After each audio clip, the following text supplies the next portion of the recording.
Hi guys, welcome to another episode of Meetup Pod.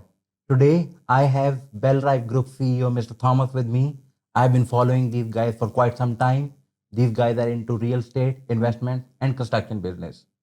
So let's ask him what he does, how they do it, and I hope you guys will get a certain knowledge from this thing as well. Thank you very much, and thank you for coming on board today with us. Thomas, how are you? Very good, very good. Thank you for having me and thank you for nice intro. No worries about it. So basically, Thomas, tell for the audience, tell us a little bit about yourself. Yeah, sure. So my name is Thomas. I'm French. I've studied real estate in France when I was 16 years old. Then I moved into the wealth management business, optimizing taxes for French individuals and also advise them on international real estate. A little bit later, I moved to the US in Miami, same to explore luxury real estate and multifamily investments and this type of things.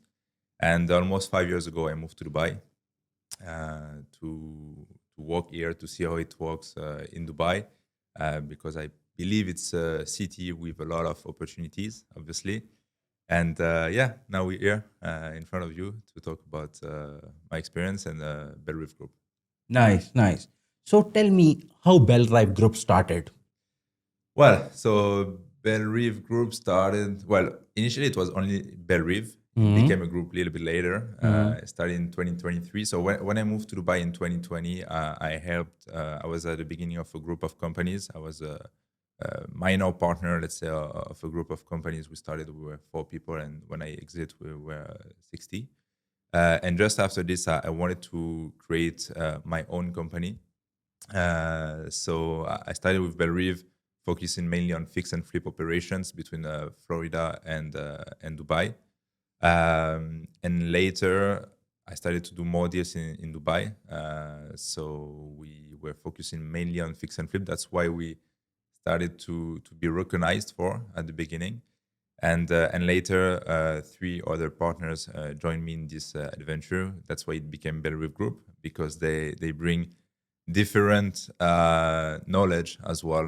One is in the construction business for 26 years. The other one is in the accounting, legal business for more than 20 years.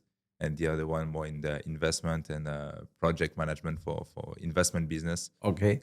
So we wanted to have this different type of knowledge as a combination into the group in order to create the ecosystem we have today, which is investment, construction, and business. I'm sure we're going to talk a little bit more in details about it later, but that's what we do now. Okay, and because I have a certain set path as we discussed, but I want to do this discussion completely raw. Yeah, Let's do it. you mentioned Florida and Dubai, yeah, and then you have Miami experience as well. How you see the difference between the industries here and there? Well, there is a lot of similarities, I would say, in real estate. Personally, I love Miami. It's very fast city with a very good vibe and stuff. The market there right now is expensive, of course. After the COVID, especially on the villas, prices increased, but almost the same as we are living here. Because even if Dubai is still cheaper than Miami, price per square foot, but the prices are increasing years after years. So, well, it's a similar kind of market, even if Dubai is new. So basically, it's not mature yet. So there is more opportunities, obviously. Nice. So that's why today in Miami we don't do fix and flip. Okay. We just do the brokerage side of the business because it became more and more difficult to find very good fix and flip deals. And also one important thing is that we are between south of France, Dubai, and Miami. And in south of France and Dubai, I have someone from my team who is expert in construction directly, which is not the case in Miami. I have to delegate to someone else. So control is important in the business. Okay, okay. And if you describe the essence of Belrive in one sentence, what would that be? Well, we try to have an ecosystem in the real estate industry and elevate the standard because we try to focus more on the premium and luxury sector. But when I say ecosystem, is that we have this real estate brokerage business where basically we can sell you a property. We have a construction business where we can renovate this property for you. And we have this investment business. If you have extra cash after buying this property and doing renovation, we have an investment product where we can guide you basically. So yeah, that's what we are trying to build to be like a one-stop shop for investors basically. I understand. I understand. And like that is like a very good business model, in my sense. Like if someone comes to you, like we have the same thing in our business as well, where we never say no to a client. We will go and we will find the solution for them. So if they come for one thing to you guys, and if they can find in the same industry, they can find everything from A to Z in the same with the same company basically. So they will prefer doing that as well. Exactly. And now we saw that is that I've hired agents in the company, and they become more and more global real estate agents. For example, I have one agent now. She's based in Dubai. She's closing deals in Saint-Tropez, in New York, in Miami, in close to Monaco as well. Because basically ultra high net worth clients, what they want to have one trustworthy person Yes. that they can contact, and after this person needs to have the good deals in every cities and have the good point of contacts in every cities. But I think this is how the new role of a real estate agent is changing. It's becoming international. Okay, yes, nice. So other than creating this ecosystem, what will you say was the pivotal point in your whole business journey while you were creating Belrive? Why I created initially? Yeah. Well, first of all, it was to have a control on my business, which for me was important because in my previous experience I was a minor business partner, so didn't really have the rights of choice, and for me it's important because when you have a vision, and I think that that's my added value in the company, is to have the vision of, okay guys, we can go there. I want to be able to use this vision at 100%, even 1000%. So the first reason was this, honestly. And the second one, yes, to have this ecosystem and also being able to work internationally. As I said, I love Miami. I'm from south of France. I live in Dubai, so it's 3 beautiful locations. Let's be honest, and I like to travel. So if I can be a little bit in Dubai, in Miami, and south of France, it's amazing. Okay. Okay. And as you are into luxury real estate section, and you are basically in the cities which are known for luxury real estate, how you see the luxury real estate space changing in next decade, and what do you think you guys as a business group will do to adapt to it basically? Well, I guess it depends the market as well.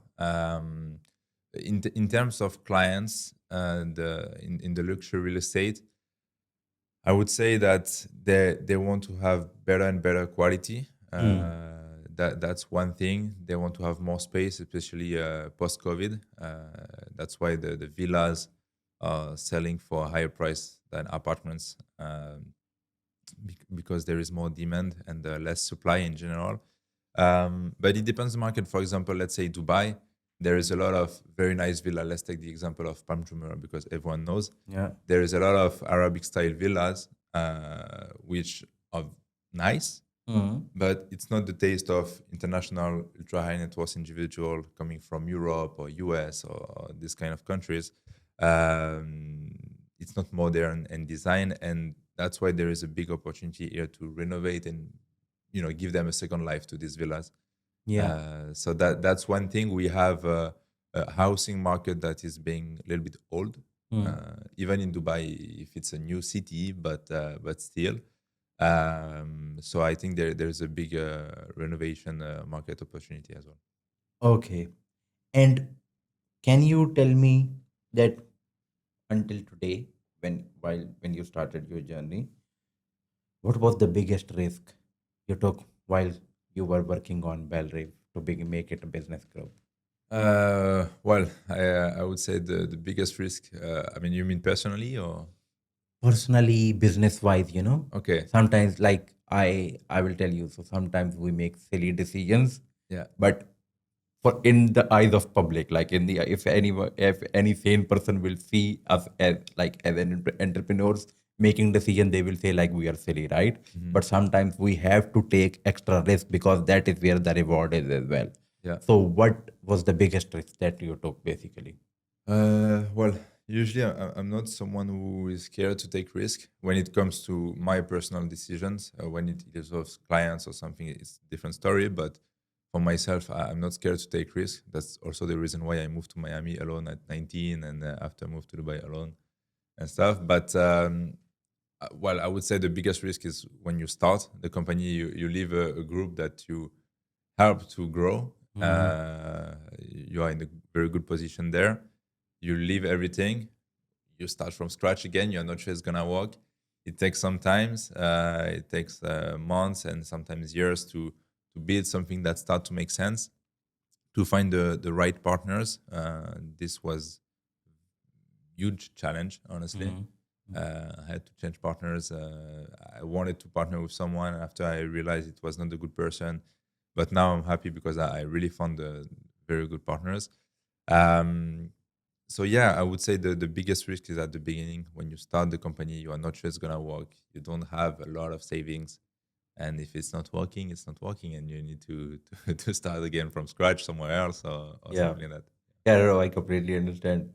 So, okay, so as a CEO, how do you lead the company with the innovation and how you make sure that everyone in the team comes on board, with the new trend, with the new innovation?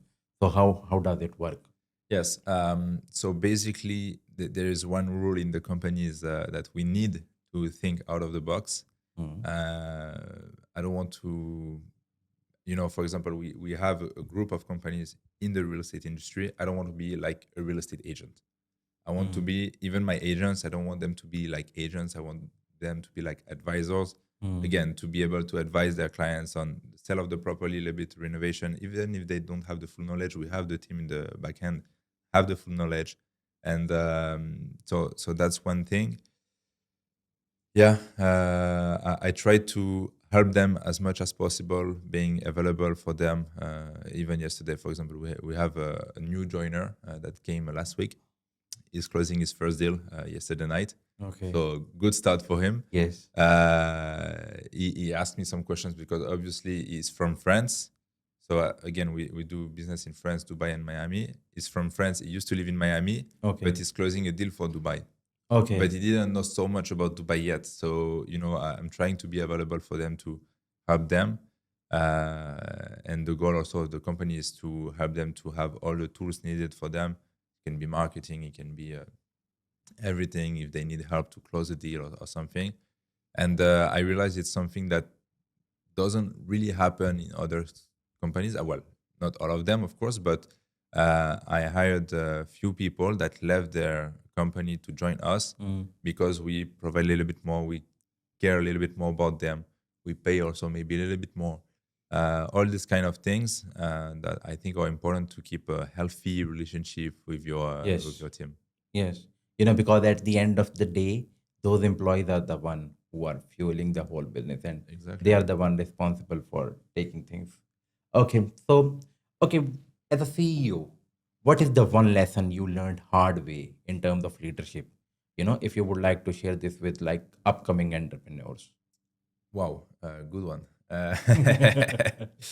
Well, well, I would say is the trust of people. Hmm. Unfortunately, I think when you are doing business, especially at the beginning, you get scammed. You lose trust in some people, and now I have a more due diligence process. Let's say when I Hmm. start a partnership with someone or talk even with clients. Hmm.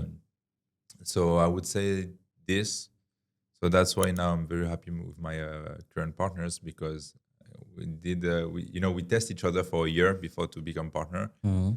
And yeah, I would say this, the trust. Okay. Okay. And let's suppose if I, as an entrepreneur, I have to ask you this, that when you face like some difficult decision, like a time where you have to make some difficult decisions, letting someone go, or you know, change the team, do something like extraordinary, where we call this in our business group like extraordinary circumstances.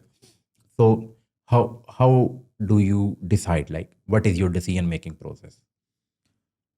Well, it depends. First of all, if there is something bad that happens to me or the company or something like that, I take a step back. I'm thinking about this situation now. I imagine myself 1 year later thinking about this situation. I'm like, okay, well, it's nothing compared to the life. It's nothing. Yes. So this helps me to relativize a little bit. And well, I don't know if we need to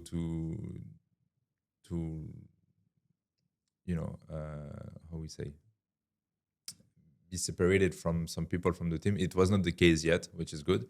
Uh, but I mean, we have a discussion. We analyze the results. Why it doesn't work? How can we help you? If we cannot help you after X months, well, it's a deal. Yeah. You have to leave. But again, most of the people that are part of the team are either partners, or they are advisors, or they are commission based. So if they don't have results, it's their problem as well. It's not only mine. Hmm. So usually they they want to make money. I understand. Yes, yes, yes. And you know, tell me a little bit like what kind of a daily routine you follow, and do you have any daily habits to stay focused? Because like we live in a city with lot of distractions, right? So how does that work, as a CEO? Well, daily routine. I'm not the best. I'm not gonna lie. I'm not the call show at 6 a.m. and sports and ice cube on your face or something like that. I'm not this type of guy. But I'm trying to do a little bit of sports every week. I play paddle, tennis, a little bit of gym. Voila. I think it's important to do sport to stay healthy in Yeah. your mind as well.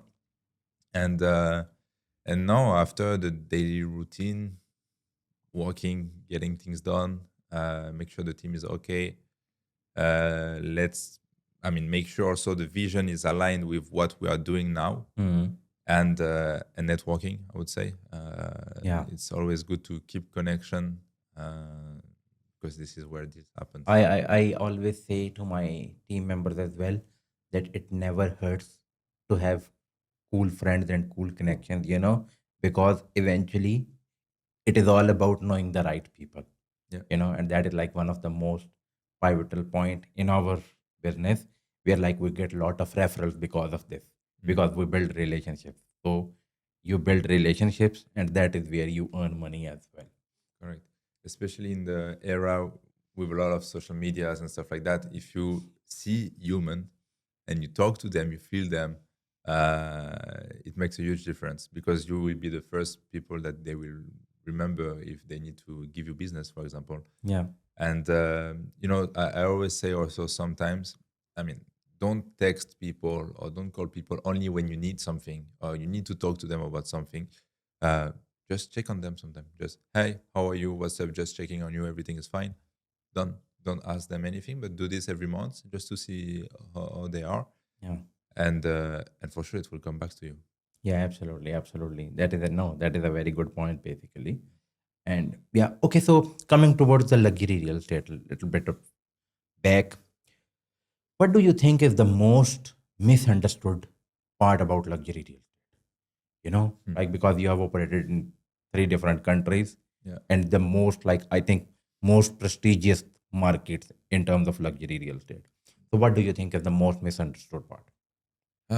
I would say it's the real estate agents that say I do real estate because I love real estate. Fake. If you do this, you you are not in the good business. You should be, if you love real estate, you should be, you know, building houses or really like, you know, the property. If you want to be real estate agent, you need to like people, because this is how they trust you. This is how they interact with you. You need to understand why they want to buy, where they want to buy. You know, really understand the people, and after you will advise them on properties. And I think it's a big mistake from a lot of agents that lie to you by saying, "Oh, I love real estate." Okay, cool. You can like architecture and stuff like that, but if you are a real estate agent, you should like people first to do your job properly. Okay. Okay. And as a real estate, because look, I have been a part of real estate for quite some time in Dubai, but I want to understand that how you guys stay ahead of competition. What kind of policies you have to stay ahead of competition, because it's like crazy market here, right? And the competition is very, very harsh competition in Dubai real estate especially. Yeah. So what do you guys do extra to stay ahead of a competition and to make sure that your agents are ahead of other agents who are in the market? Well, the it's true. The Dubai luxury real estate market is very, very competitive, which is good at the end, Yeah. because it everyone try to do better. Um, I think what makes us a little bit different is that initially we are investors before to become a brokerage. So we understand perfectly investors, especially in terms of fix and flip. We can advise them properly on which property to buy, how much it will cost to renovate, what's going to be the price of the villa, for example, once it's renovated. So that's where we expertise a little bit more than the other agents.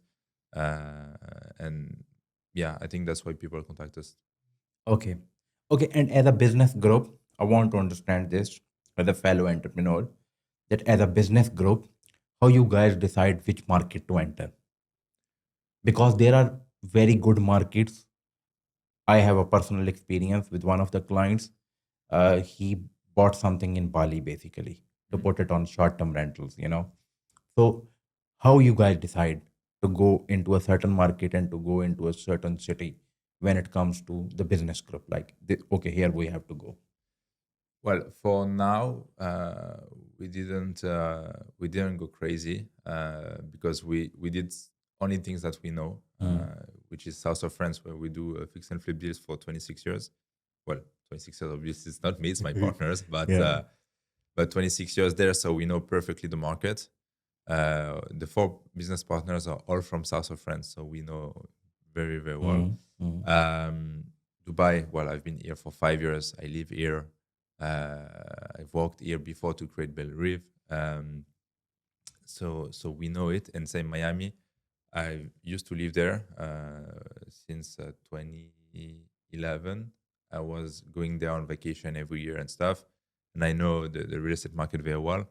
So far, we just invested and did business in cities that we know.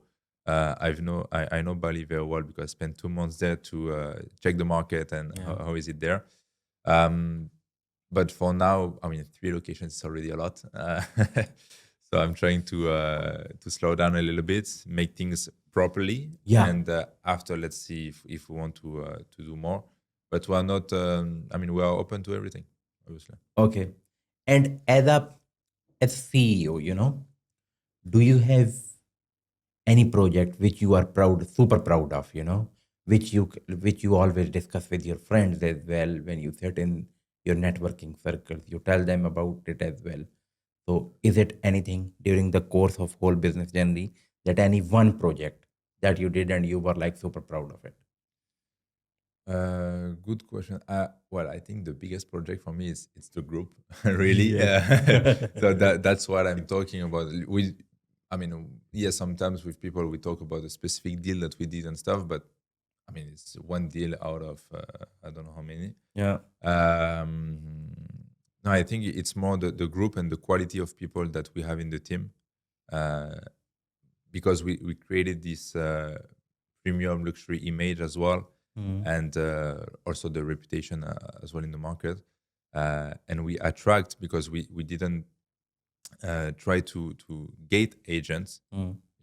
The agents contacted us to work for us, and I'm very happy because very very good agents coming from big agencies, coming from important companies everywhere. So I'm very happy. Yeah, I would say this, and also something that we have worked on in 2024, which is this investment product. It's good. I'm happy because it took a lot of time. It's a Switzerland investment product with eyes in code. People can invest from their bank directly. Obviously, it's non-listed, so the individual cannot see it, but the banker, as a professional, he can go on Bloomberg and see the product. So I'm happy because it took a lot of time. Okay, because you have mentioned this, I want to ask you specifically, what is the exact product that you guys are offering in terms of investment to our investors? Well, I cannot talk too much about it because Yeah. it's regulated and stuff. I cannot talk too much on socials, but basically, it's an investment product. It's a certificate tracker, we call it, through eyes in code. So basically, what we raise money through it. The investment minimum investment is 10,000 euros or 40,000 dirhams. And people can invest with us, and with this what we do, we raise money to use it as mostly a down payment for fix and flip operations between south of France and Dubai on Okay. premium luxury properties. Okay, okay, I understand. And as you know, so the whole world is going crazy with AI and virtual reality, and I know you are operating in a space which about real estate where a lot of AI stuff is like getting introduced, especially in terms of outbound and inbound lead management systems as well. How do you see it in future?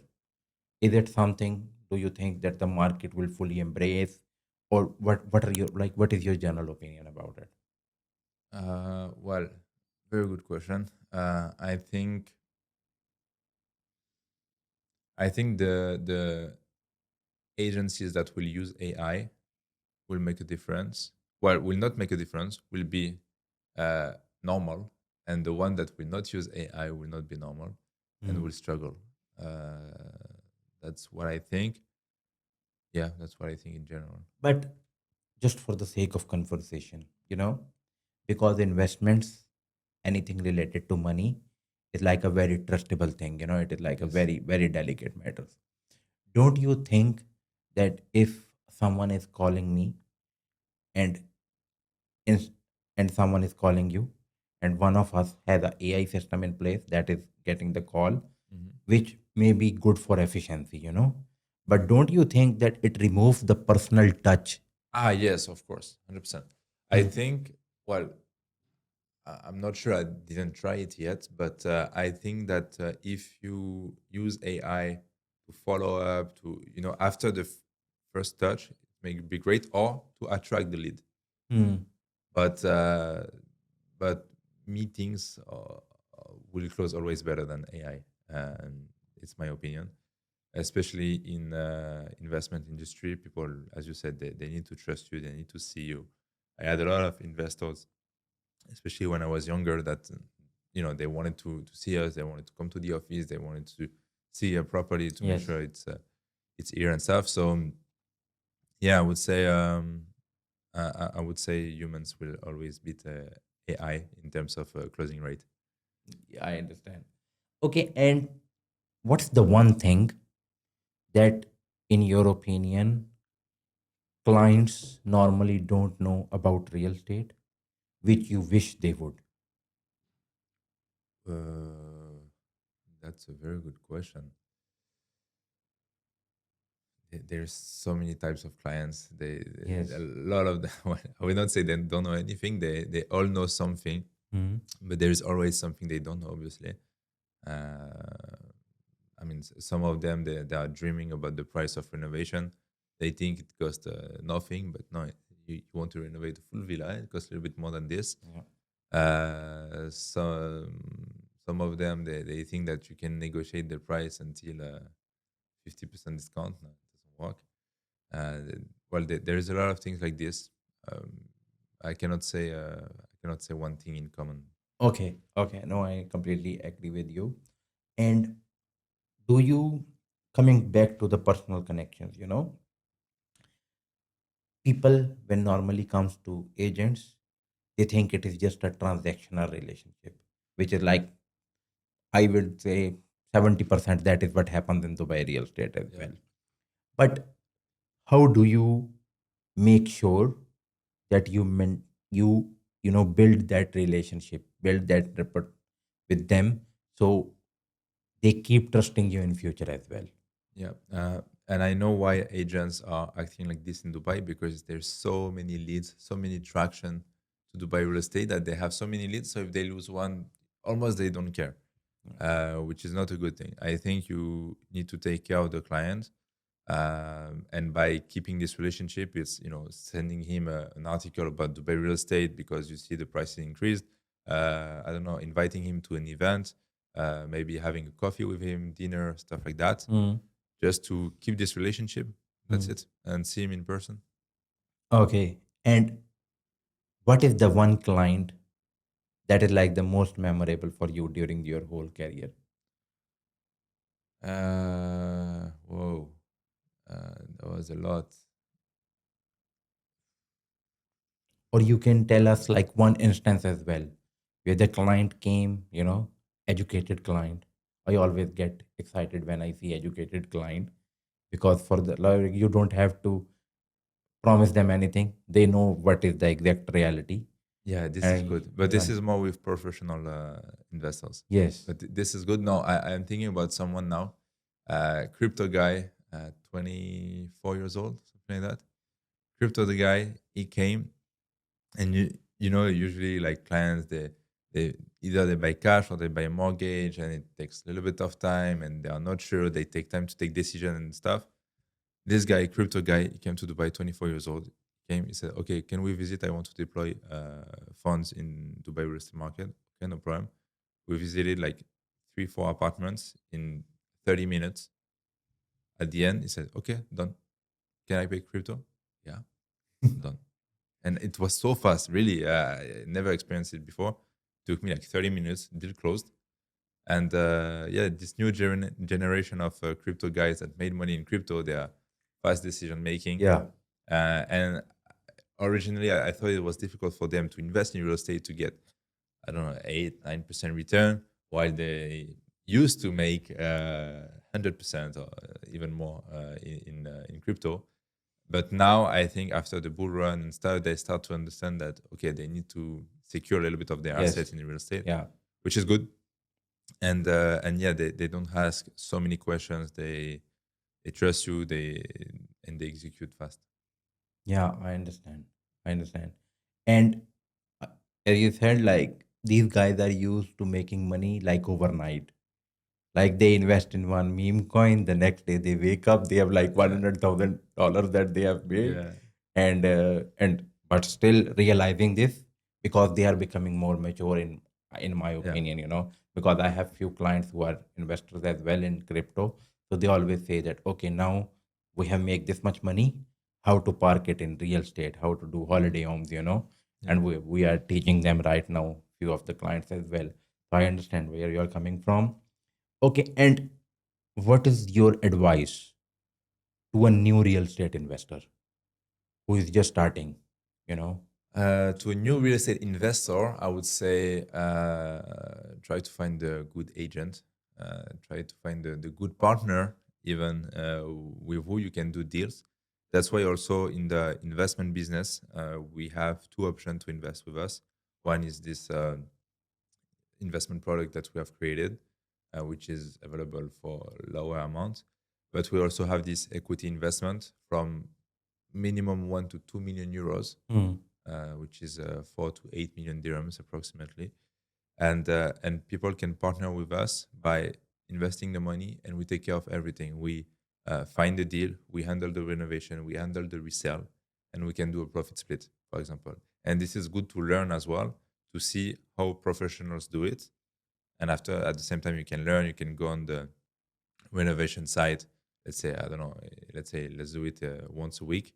you understand how it works, you see the result, and after, if you want, once you feel ready to do it by yourself, you can. But if you prefer to continue with us, you can as well. Okay, and let's discuss one hypothetical case study. Yeah, let's suppose I'm a client and I come to you with 1 million USD cash. Mhm. What will you recommend to me? How to proceed? And I give you full authority. Let's suppose as my portfolio manager that okay, Thomas, help me park this money either in real estate or do something with it where we make profit in the future. So how you will utilize that cash in current market scenario? Well, first of all, my former job was to be a wealth management advisor, which is the equivalent of a doctor of the wallet. Yes, yes. So first, I will analyze your situation to say, okay, what's your goal in 1, 3, 5 years? Do you need monthly income? Do you prefer to have capital gains? Well, we'll have Yeah. a lot of questions because first, I really, really want to understand you, and after, I will advise. $1 million, it's a lot of money, but at the same time, it's not a lot in real estate when you want to make very, very good profit, for example, in fix and flip, because in fix and flip in real estate, higher is the entry barrier, higher the returns will be. Hmm. So $1 million, we can also partner up with other investors, find a good fix and flip, let's say in Dubai or in France or something like that, Hmm. get a little bit of leverage and make a good flip. Cash on cash return will be good. If we are talking only about returns and quick money, that's what I would advise. But again, after, it depends on you. Yeah, I understand. I understand. Okay, and tell me about French market in real estate. It's like a very interesting topic because I have I have a little bit knowledge about Italy.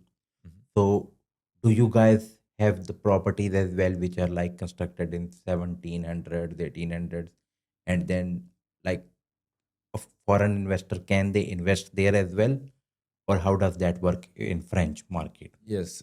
So the well, French market is a little bit slow. Hmm. Slow compared to Dubai and Miami, for example. But yes, we have old style villas.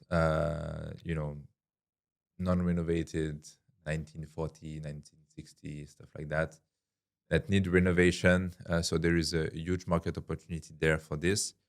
Of course, the transaction process is longer. It takes 3 to 4 months to get the notary signature and stuff like that. But there is good deals to make when you go again on the premium luxury sector. The problem in France is the tax. The Yeah. tax rate is very, very high, which is complicated if you want to, even if you want to rent a long term or short term or stuff like that. Um, but for fix and flip, there is good deals, but you need Just one thing. You just mentioned that in terms of short term and long term rentals, it has tax as well. So is short term rental market regulated in France or no? yeah. I believe it depends the city. For example, in Paris, you cannot do short term, or it's regulated. Maybe it's not all year long or something like that. In south of France, I'm not sure, to be honest, because we don't do it a lot, but I think it's regulated.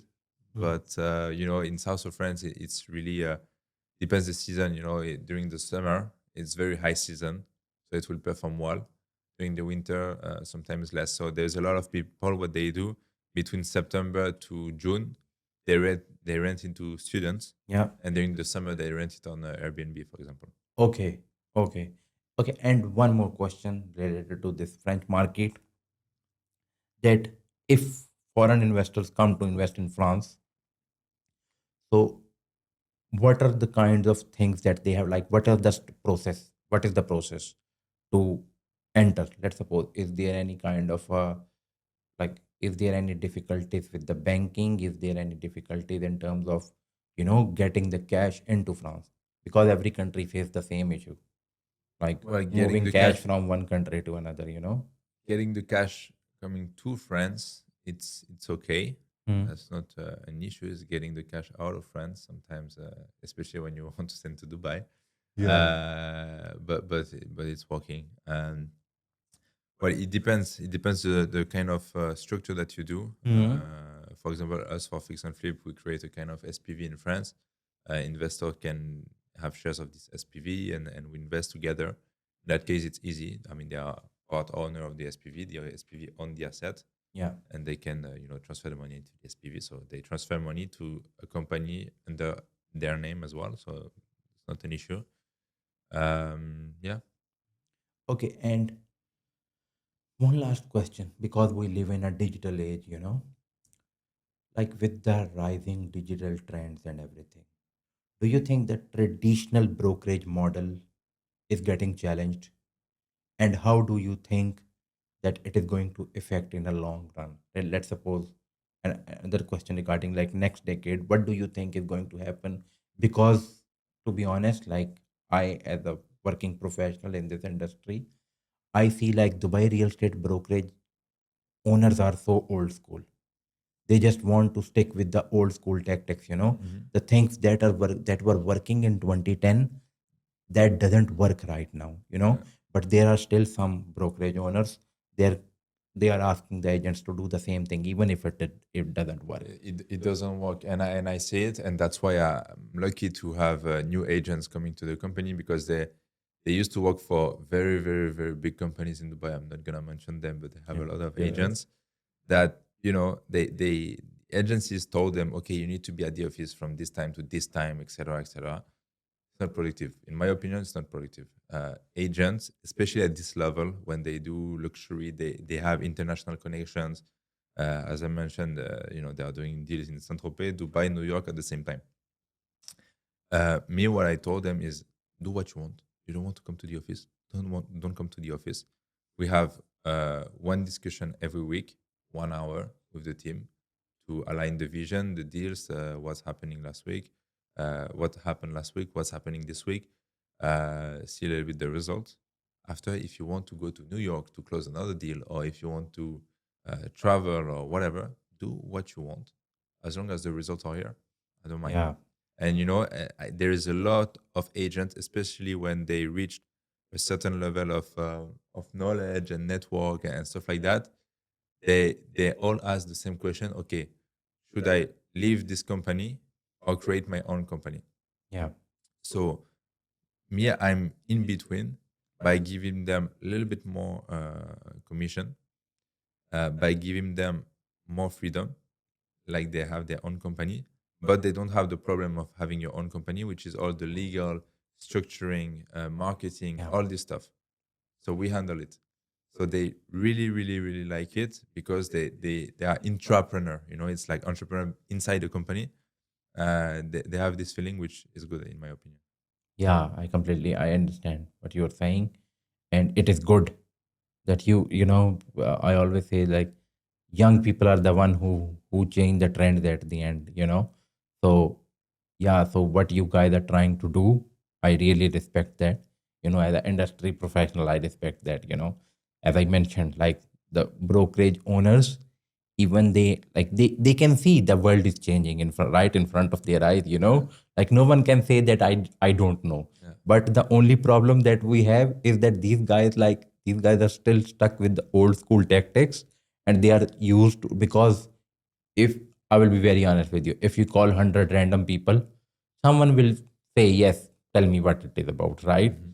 So they think, and everyone says the same example. I have listened in multiple companies, because we provide consultancies to some companies as well. So they say, oh, like if the 101 call is going to be like a billionaire who wants to talk to you, you call them. Yeah, I understand where you're coming from, but like that is so old school tactic. Yeah, Yeah. you should be the one who is relying on organic leads. Social media is the biggest platform basically.